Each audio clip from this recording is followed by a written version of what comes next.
Agera vije waya wato wa ikbe. Menogwana oh wagi anje no via do soma. No yo wasi ya no yar yo van. No ko igi odude. No jejo biva van ason aro egbe fi pon jo ori egile. Mogwana. Eke ina gwanre na oge is Black TV. Eke mana kwiku na N&B Italian Hotel of Wayagbe Ijaro Wayo. What I should pray. Mas matali wajamu. Iyare.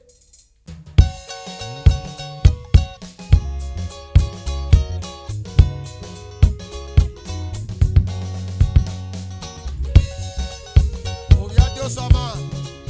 Ayawe. Awa mawe.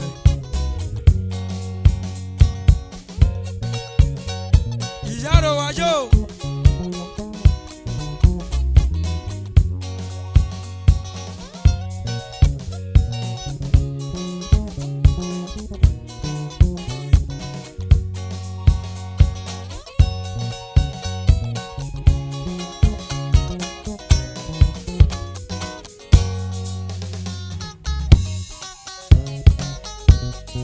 All right.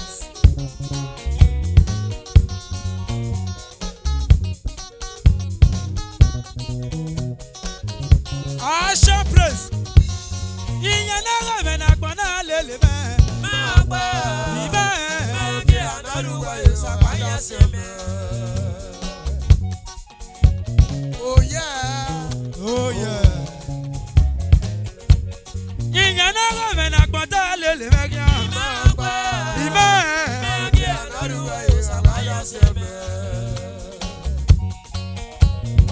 Odu wa lo vije. Ijarojo. Inyana gavena kwana lele me. Magba. Ibe. Mege anaruwa yesapaya seme.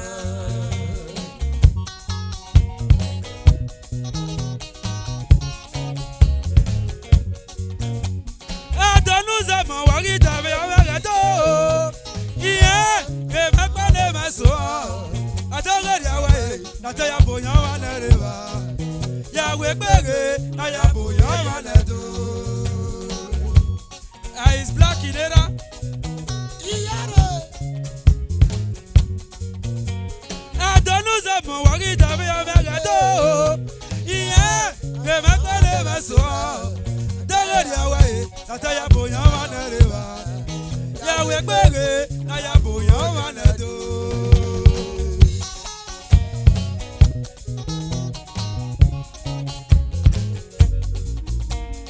Agbamuganiria wana gyata umese. Eriya gumaniria na wana gawi obobe. Iye masatiria be o we mani Jesu loba. Ruda wa usale kweyeku. Ijaro Wayo. Oyele gatata bagi magbawa. Egemi mababa awe modokwa kwa semena. Oviye gatata ma imagba oyiye. Egemi eme awe modokwa kwa semena.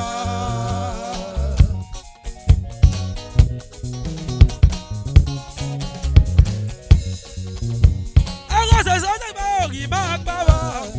Namase bagbo umamegi ni bugi bekwama. Ajimege no jime. Why can I do na mase bagbo ibugi mekwa. Inyana gavena kwana lele me. Magba. Mege anaruwa yesapaya seme. Odu wa no yiye me. Dr. Trust Ijaro Wayo de. Iye bolu wari me o sagyo sawese. Iye bolu wari me ni o sagyo sawese. O wa yanje nanga. Evita na da webo. Ikesu abo o sagyo sawese. Iye bolu wari me ni o sagyo sawese. Evita na da webo o sagyo sawese. Ambassador Peace. Baba Maro. Maro na de webo. Osanya sawese. Maro na de webo. Osanya Saya Sawasi. Oh, when you are Wado. Inyanaga when I want to live.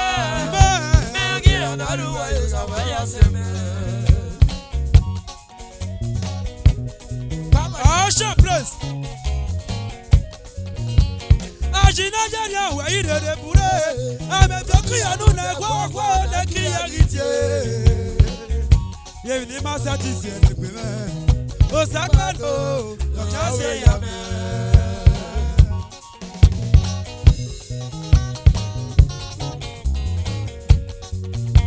Ajina janya wa ire de bure. Ame toku ya nu na kwa na kiya gitie. Ye ni ma satisfait de pe. O sakano, ya se ya me.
All the viewers, okay.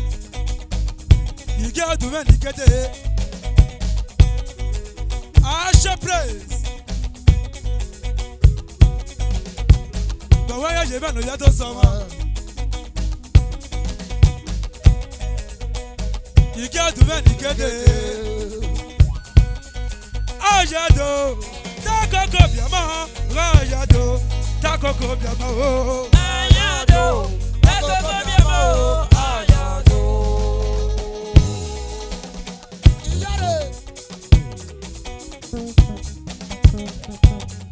Ajado, tako kobiama, rajado, tako kobiama, Ayado, tako kobiama, ayado.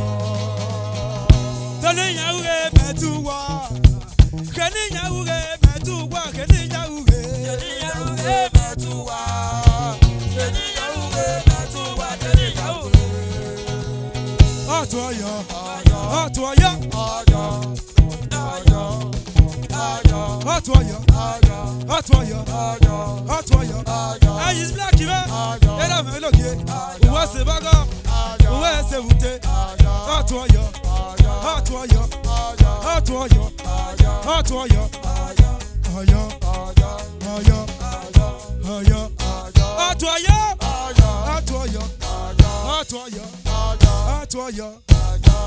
Ọ̀yọ́, Ọ̀yọ́, Ọ̀yọ́, Ọ̀yọ́, Ọ̀yọ́, Ọ̀yọ́, Ọ̀yọ́, Ọ̀yọ́. Atu Ọ̀yọ́. Òwò àkàrí ọmọ ẹ̀. Ẹ dára pé o. Òwò àkàrí ọmọ ẹ̀.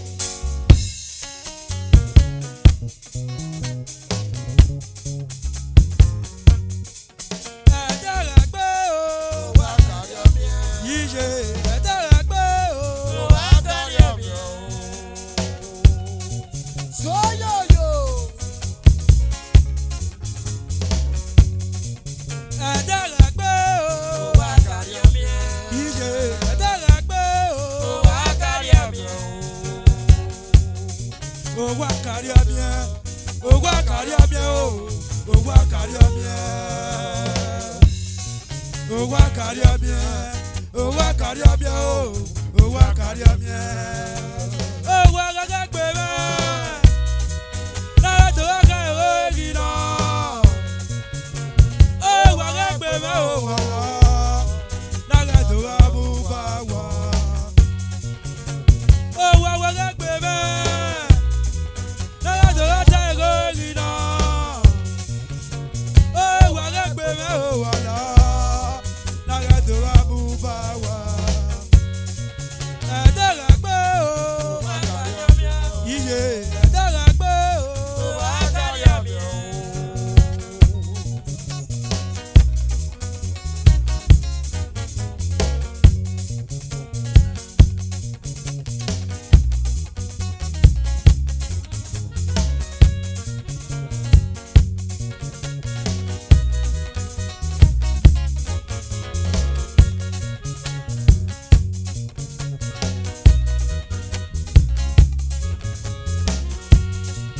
Ẹ dára pé o. Òwò àkàrí ọmọ ẹ̀. Iye ẹ dára pé o. Òwò àkàrí ọmọ ẹ̀.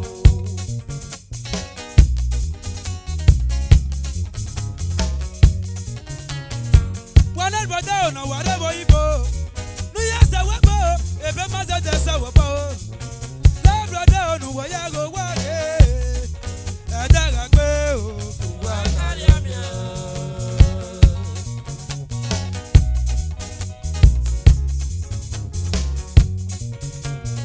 Wọ́n lè ṣiṣẹ́ ọ̀nà wà lẹ́wọ̀ ibo. Ní yẹ sẹ́wọ́ bò ó, èbè má ṣe tẹ̀ sẹ́wọ́ bò ó. Lọ́wọ́ ṣiṣẹ́ olùwọ̀ yẹ kó wá yé. Ẹ dára pé o. Òwò àkàrí ọmọ ẹ̀.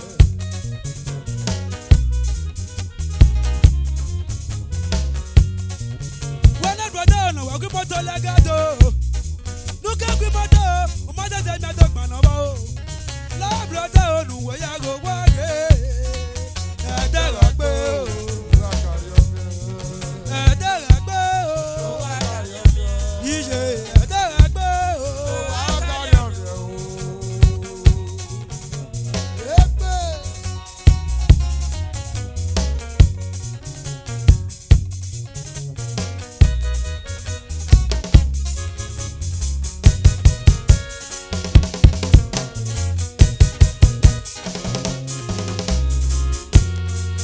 Dára pé o.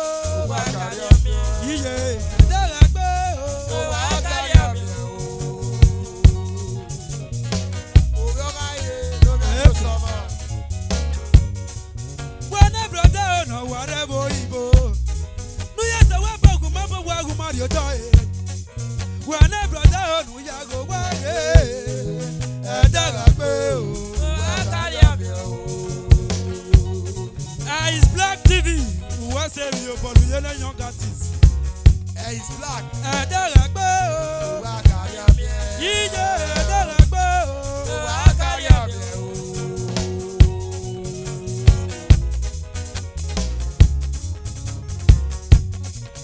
Wọ́n lè bọ́dọ̀ ọ̀nà wà wí náà bó ẹjọ́. Wúkẹ́ wí náà ogun má tẹ́tẹ́ mi àtọ̀ gbọ̀nà bọ̀. Lẹ́bùrọ̀dọ̀ olùwọ̀ yẹ kó wá yé. Ẹ dára pé o. Òwò àkàrí ọmọ ẹ̀.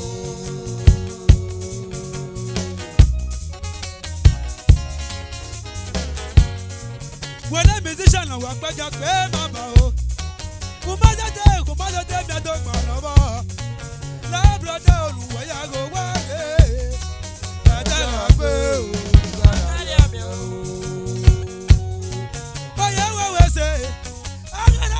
jame wa ya wa wese. Aya kani duke wa ya wa wese. Oya jame gu wa do. Oya jame wa do. And I be Italia Hotel. I see you, mommy. Ijaro wa yo.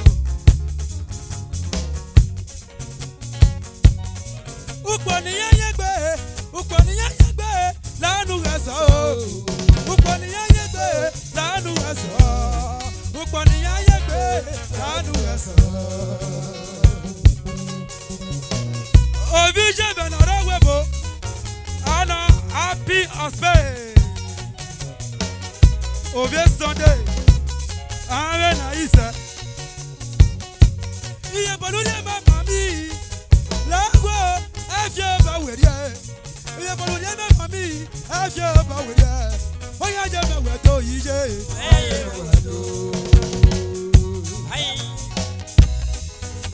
Oduwa ukponiyan yegbe. Data na negbe, oya je ma wedo. Obi je me na negbe, oya je ma wedo. Data me na negbe, oya je ma wedo. Abagana obi je me na negbe. Aga hariku abumi ade. Obi abokana nego. Oduwa Kansas. Ijarojo. Ana wahala gbode origime. Wari Ademi no de rie wari Oduwa Kansas. Yare Oduwa pharmacy. No re Upper Mission Extension. Orije ran no Ijarojo. Oduwa lo yije me. Ugu kana lo yi ba se pe. Ugu kana lo yi ba se pe. Iye bolu wa ye mani. O sa ya sa wese. Data pharmacy.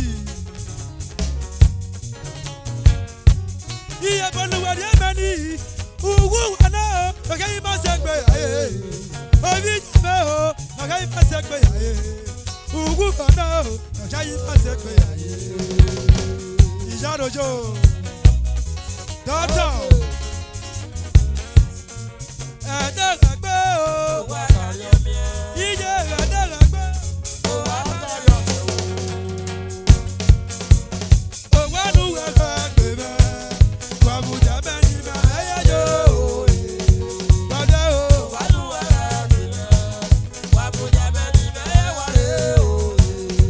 Ìkíá o. Ìkíá o. Ìkíá o.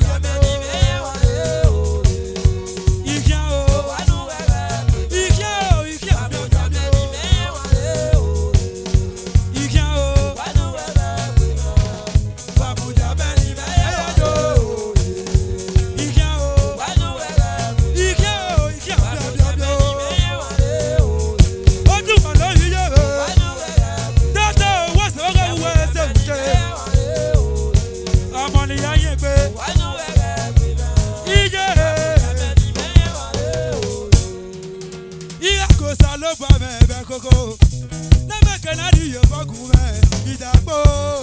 Iago Saloba,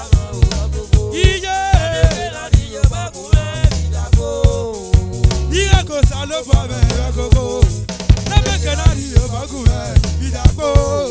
Iago Saloba,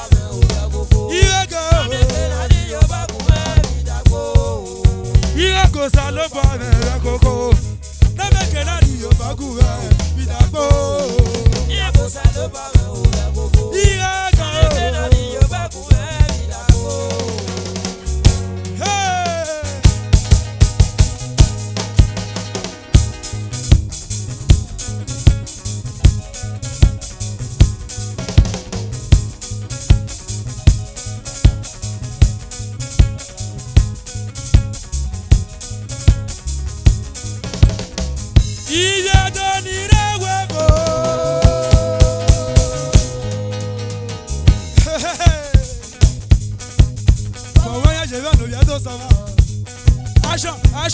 Action, praise.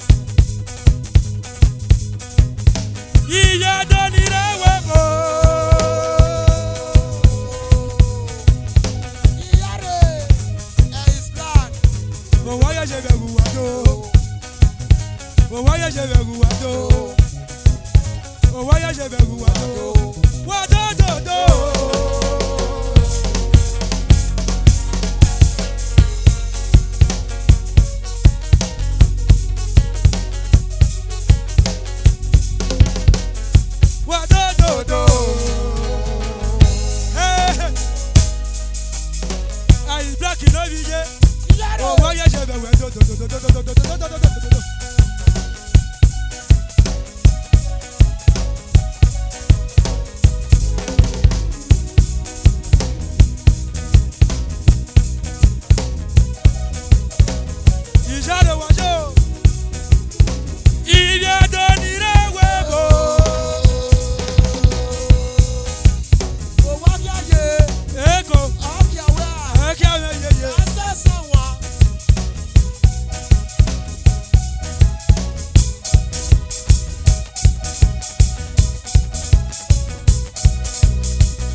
Papa, I can't hear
ẹsẹ̀ mẹ́. òwe Òwe ẹbá. òwe Ẹwẹ́ ìlú gbọ́gẹ̀ bá. òwe Udo yẹ pa àmọ́ ya tó ké. òwe Udo yẹ pa ya tó ké nẹ́dọ̀. òwe Òwe ẹbá. òwe Òwe ẹbá. òwe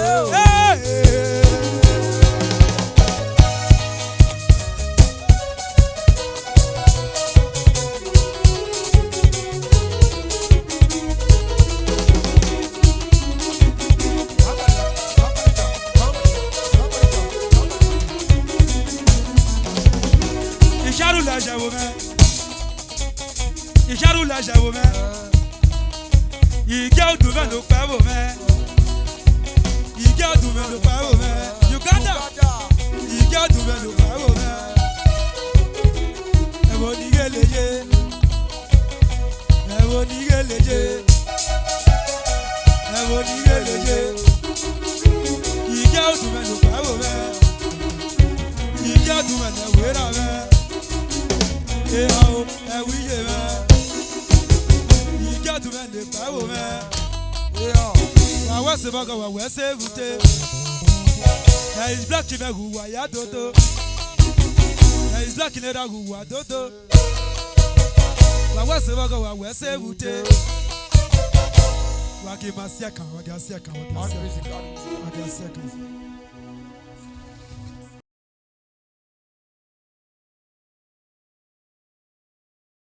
Good day, ladies and gentlemen. My name is Black TV. I'm here with you, a brother, a singer, a musician, a talented person, and a fine boy. And but I love this regular. So, welcome to the show. Welcome to the show. Yeah, I would like you to tell our audience your name.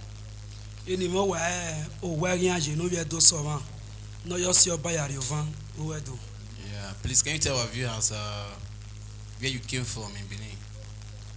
Ìgé ọdún no pẹ́ wò. Ìkéré wo ohun òde. Okay. Era me on vigé ọdún. Ije me na ga ovi ho. All right. Can you tell our viewers the name of your master? No wa ma me winner. O wa Prince Lucky Agobo. Year 2015. Okay. So am we kuwe. All right. 2015. Yes, 2015. So apẹ gan me. Okay. Yes, 2015. You free from your master. My master, yes sir. All right. Okay. Do you have an album on the market? Ìwà ma bon. My first album Otuni Gbovo. Okay. How many albums do you have now? Il me 2 album now. 2 albums. Yeah. Okay. Okay. Do you have your own musical instrument? Yeah. I don't have any instruments. Okay. You don't have yet. Yes, sir. Okay. Have you started going to shows? Every time. Every time. Yes, That's Amuebi Kuna. Weti Yakwe. Kakabo. Any event. Any event. Yes sir. Okay. All right. All right. That's good. That's good. That's good. This show. Can you tell me? Are you there? Can you tell me what do you feel about this show?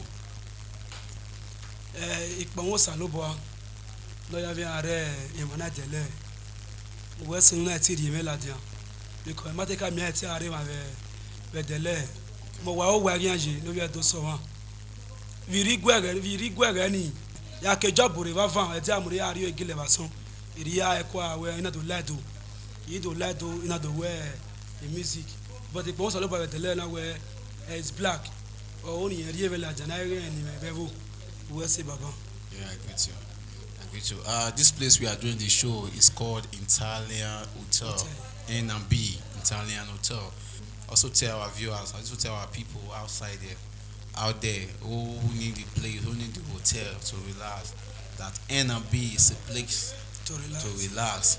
And in case you need a musical instrument, someone have already called me that he has instruments available for rent in the person of Bright or More Ventures. He has instruments, he has canopies, he has chairs, and many more. So, instruments to rent is no longer a problem as far as I'm concerned. When you have a show, just call me, I will book it for you. And when you call me, when I call him, if others are paying 10,000, just know you are going to pay 5,000. That is the benefit of you getting the instrument through me. So the possibility of you spending higher money is over. So you enjoy your services and the equipment is foreign. You understand? So God bless you. Thank you for the show. Thank you very We much, hope sir. to see you next week. Thank you very much, sir. God bless you. Thank you.